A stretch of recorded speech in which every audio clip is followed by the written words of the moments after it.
This is Mustache on Music, and this is SM.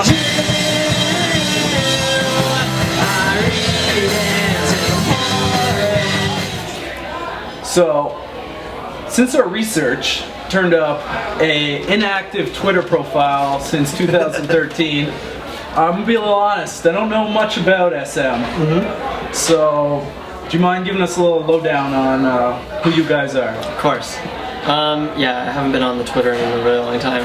I just started it just to have it. So, we've been a band kind of since like 2012, I'd say. Yeah. We started as a two-piece. Okay. Me and Steven, who's not present. And we lived pretty close to each other in Sarnia, so we'd kind of just jam after school or whatever we had to do. Okay. Then Cam came and saw us at the London Museum and really liked it and bought a tape and a shirt, I think. And then the other day, or like later on, he just started skateboarding over to our practices and longboarding, sorry. And skateboarding. Yeah, skateboarding. It's like a weird skateboard. It's like old school. shape. I was old schooling. Yeah. Okay. He old schooled over to our practices and then joined the band. Yeah. And then yeah, we've been sort of active and doing lineup changes and writing music and stuff. Yeah. So you just kind of like slowly, like maybe like every other day showed up, and then like every practice that's shown up and just kind of made your way in. I was trying to book SM for a show, and they were hesitant because they didn't have a dedicated bass player at the time, and he kind of said like, oh, it'd be really nice to find somebody who was living in Sarnia that was like dedicated to playing bass with the thing, and I just sat there and I was like, I might know a guy, and it worked out. So. Okay. Yep. Now we live together in London. Oh, there you go. It's like We've moved in. It's a marriage. It's like a Nicholas Sparks story. So you guys are really, well, you have three. There was like an EP, and then the second one's an EP as well, and then the newest album that just came out.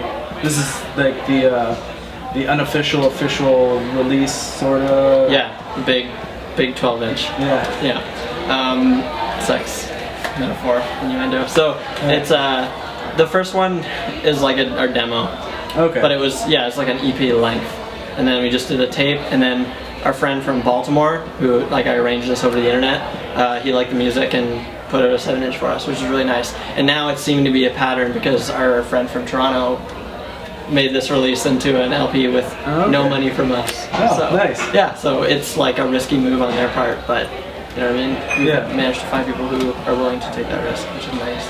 There seems to be like an old school sort of way that you guys have approaching it. Like you said, the cassette that you guys released. Is it sort of like are you not wanting to, I don't know, I want to phrase this question, like a more old school sort of way of going about everything, or are you just, that's the way you guys are?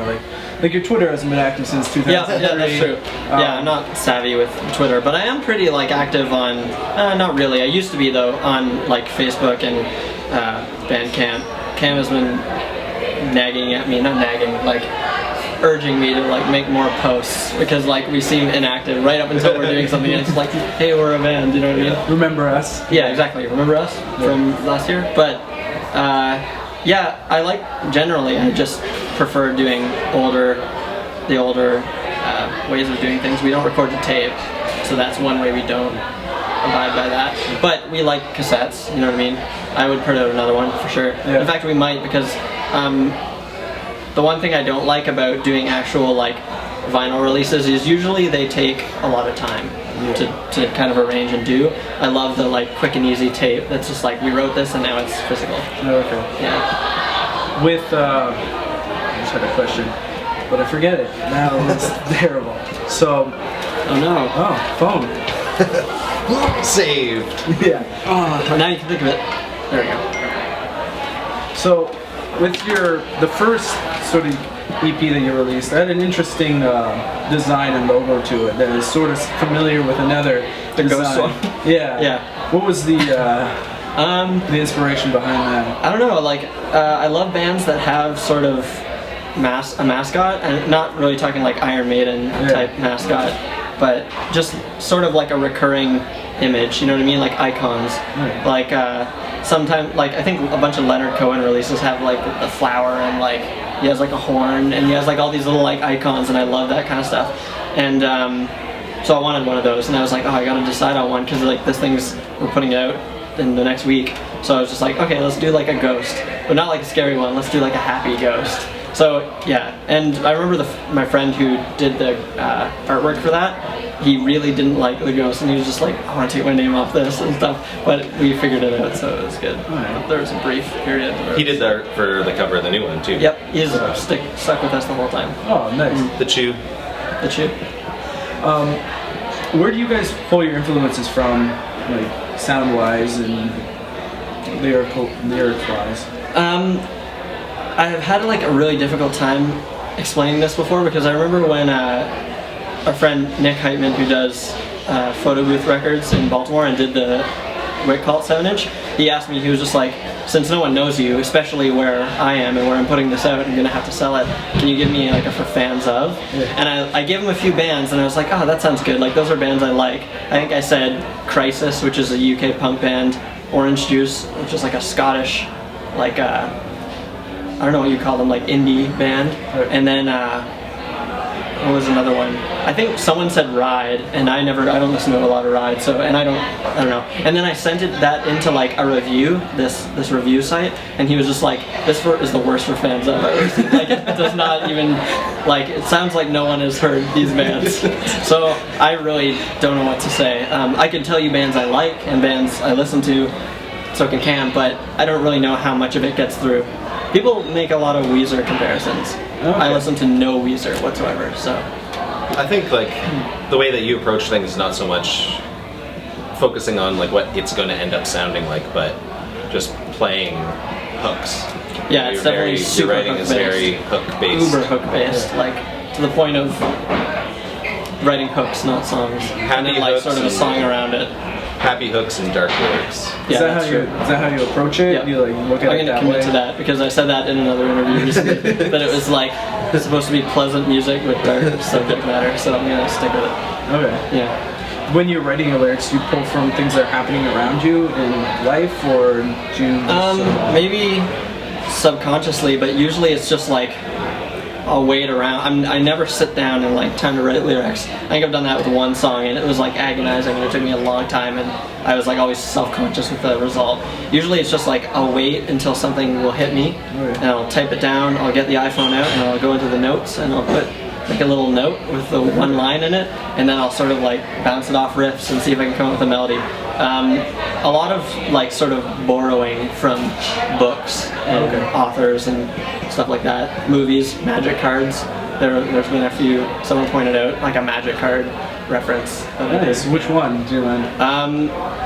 The one that's on the LP is in the song Harem, and it's from. I think the card is called Life's Finale or something. Okay. It's like a black card that kills everything. Yeah. The line is the feeble resistance of flesh is over, and I was just like taking that and using it like no one really is gonna know. Yeah. So everybody. Pointers. No, it is. Yeah. We're nerds. Is there any like one song that you're particularly proud of writing or in recording? Well, let me think. Like a favorite song. Like one of your favorites. Say. Off the new one, I really like Paraceline and Chandelier. Those are my like ones that I'm confident in. Like I don't like doubt them very often. And then actually like songs from the demo, I really liked like Swarth and Pass Out. But those are like I feel like they don't get as much attention because they're recorded in a basement. Like it's not as pretty as the new stuff. And for anybody looking to find you guys, since your Twitter is... Don't go through Twitter. Yeah. If they went on bang.com and they wanted to search you, what would they search? They could search our Bandcamp, which is... I don't know the URL off by heart. I think it's smband.bandcamp.com. That was all because I had to available. send it to Eric for Empty Fest today. So just like send me the actual one. I'm like, oh, man, just Google. Oh, fine. Yeah, my favorite for finding a band is just the band name, a release, and then whatever site you're trying to get to. Go find it. So. Pretty easy. Yeah. Also, I don't know why I didn't ask this. SM. What's that stand for? Well, yeah, it's a tough one. which can I? You can do it, yeah. In the movie Gridlocked with Tim Roth and Tupac, they run up to this spot and there's like this really, really cute peekaboo that Tupac does, and there's this graffiti on the sign right beside it that says SM, and Tupac goes like, and it's amazing, and it's the best thing ever. So I've decided that that's where the band name came from. Yeah. Okay. That's where it comes from as of like last month. So, yeah. Awesome. Well, this is Mustache on Music on SM. Ready? Yep.